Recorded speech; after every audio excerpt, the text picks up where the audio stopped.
Will Frazier from Whole Wheat Bread. What's up? I'm Aaron Abraham from Whole Wheat Bread. My name's Mr. White Folks, as well, from Whole Wheat Bread. And we are Whole Wheat Bread. We are. Woo! Yeah.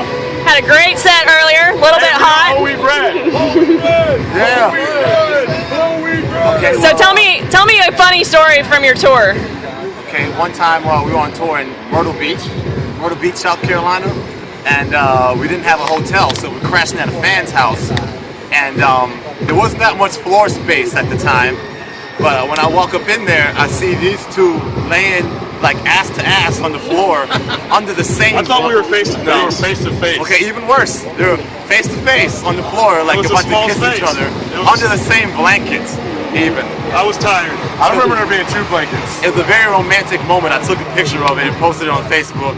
Whole Wheat Bread supports gay marriage, as you can see. Hey, you know, no judging here. We're not married though. We're not really married. No? Okay. Yeah, no.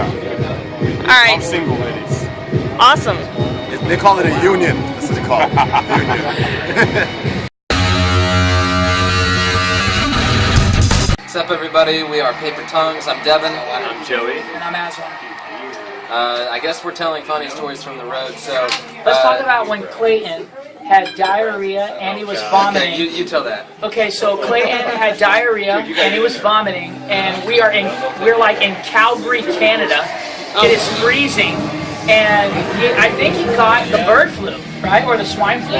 Swine flu. The whole bus had the swine Yeah, flu. the whole bus had it, and all of a sudden, without any warning, the bathroom door opens. You're not allowed to poop on the bus. But Okay. here he is taking a full number deuce, opens up the door, and he comes out butt naked, and he falls on the ground and he faints with diarrhea coming out and puke coming out of his mouth. And then he's fainting, and then he has to like pull up his underwear. He has to gather himself and crawl to his bunk in the back hallway of the bus, and then get in there. And I just want you to understand how much of like a landfill moment we were having. One time I woke up on the bus because sometimes the bus gets really shaky at night.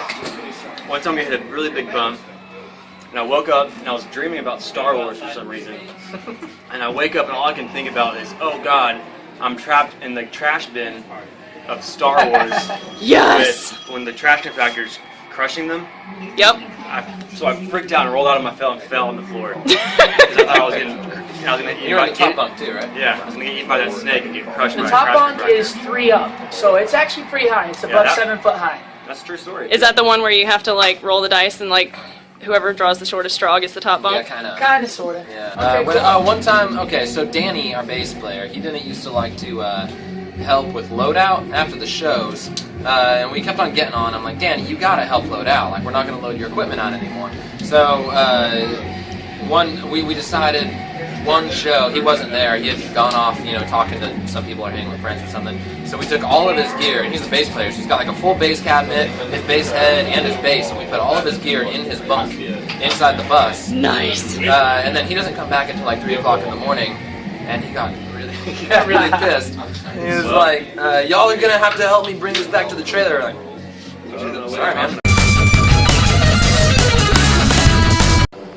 Hi, I'm Bob Schmidt. I'm with Flog and Molly, and we're trying to think of funny stories from the road. And one of the things that sticks out for me was when we were a young band. Well, we've never been young, but when we were an inexperienced band, we were out, the first band to take us out on tour was the Mighty Mighty Bosstones. We were on tour with them for, I think we did like 9 weeks across the states, right after doing 8 weeks on the Warped Tour. So everybody was a little bit punch drunk and giddy starting off that tour. But we were doing a show in, I think it was, I feel like it was Orlando, and we did a show at a club, and they had all these like tricycles backstage. And so the Bosstones started doing one of the, like they were doing the impression that I get, like their big fucking song, and the crowd's going crazy. And like 3 or 4 of us got it, thought it would be a great idea to like get on these bikes and tricycles and start doing like a clown routine around the backstage. So they're on stage, and all of a sudden there's like 5 or 6 of us like on bikes and bicycles and tricycles and like all this weird, like it was like a clown show in the background of their stage, and they don't, like for the first maybe 5 minutes or 3 minutes, they're not even aware that we're back there. We're just riding our bikes back and forth in between the drummer and the horn section and Dickie, who's up front, and like Dickie's into it. He doesn't give a he's not even noticing anything's going back, and then he turns around and he just looks at us, he's like, oh man. And then later that night, we were crowd surfing, because back then you were a lot less worried about breaking things, so we were crowd surfing over the top of the Boss Tones, and I know a lot of Boss Tone songs. Like, I know probably 95% of the Boss Tone songs, but I'm crowd surfing over the one Boss Tone song that I'm not that familiar with, and Dickie sees me and he pulls me up on stage, and he gives me the mic, and I don't know the words. Oh, and no. I'm like, like whatever the song was, and like he's looking at me like, yeah, and I'm like, dude, why this one? Like of all the songs you could be pulling me up for, you give me the one obscure B-side song that I don't know the word for, and the crowd they didn't even catch on it. So our very first Warped Tour, we had done tours of the Southwest and like up and down the West Coast where we're from, but we never really like gone across the country. And like when you do your first tours, you realize that like Kmart and Walmart and Target are like a godsend. And we were rolling through a Target one somewhere in like Louisiana or something, and they had these moo-moos, and we were on a production bus that had like 23 people sleeping on it. It was our gang, which was like 11 or 12 at the time, and then another band called Toledo Show, which was another 13, and then 6 of these kids from this band called the Halo Friendlies. We get into this place and we buy all these moo-moos. Like every band buys them, and it's like, and we start wearing them around the Warped Tour that next day, because it's just, A, nobody gives a shit, and B, it's like, it's billowing and comfortable and lets the air in. But that night they were showing a screening of Dogtown, like because the movie had just come out. So we all roll into this screening in these giant moo-moos, like 4 or 5 different bands wearing these ridiculous moo-moos. We're just like, and like big straw hats and shit, and we roll in there, and everyone's looking at us like, and this is like, the Dogtown thing was a big deal because they're all skaters on the Warped Tour, and like, I don't know, like some people thought it was mildly disrespectful that we would come in muumuus in these giant caftans to watch this movie, but we didn't give a shit, and it was funny. He has one of our best fans slash friends slash around his neck right now. Oh yeah? Oh, Wild Bill. This crazy motherfucker named Wild Bill, and he has him around his neck. For real. That's pretty funny. There's dude's ashes around your neck right now. You're carrying Wild Bill around the world with us. If you know Wild Bill, it is funny. It is funny. It's super funny. But my comedy story, just because you asked me that right as I was coming off the stage in rock and roll, fog and wall, punk rock, all that good stuff. My favorite comedian of all time I was introduced to from one of my favorite bands of all time from Los Angeles, a band called Tool, and they dedicated their album to Bill Hicks. And I had no idea who Bill Hicks was, and I was working at this horrible fucking job, cooking cubicles and bosses that didn't matter, you know what I mean? One of those fucking jobs. Kind of like, felt like being in this dressing room. But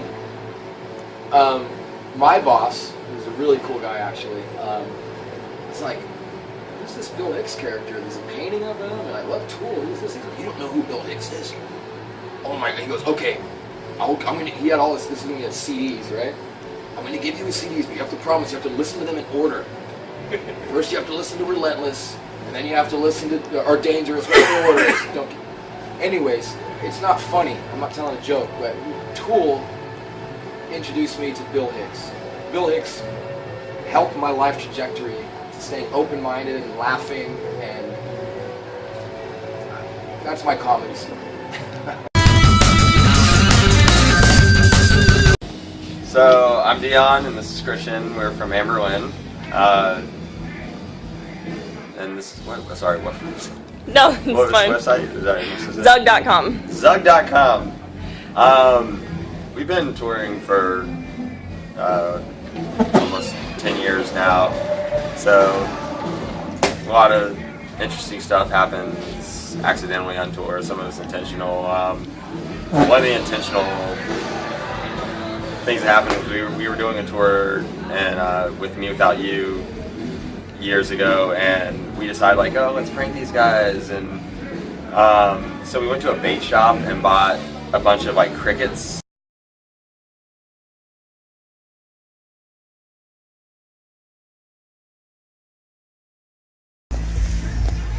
Alright, sorry, one more time. So I'm Dion, and this is Christian. We're in Amberlin.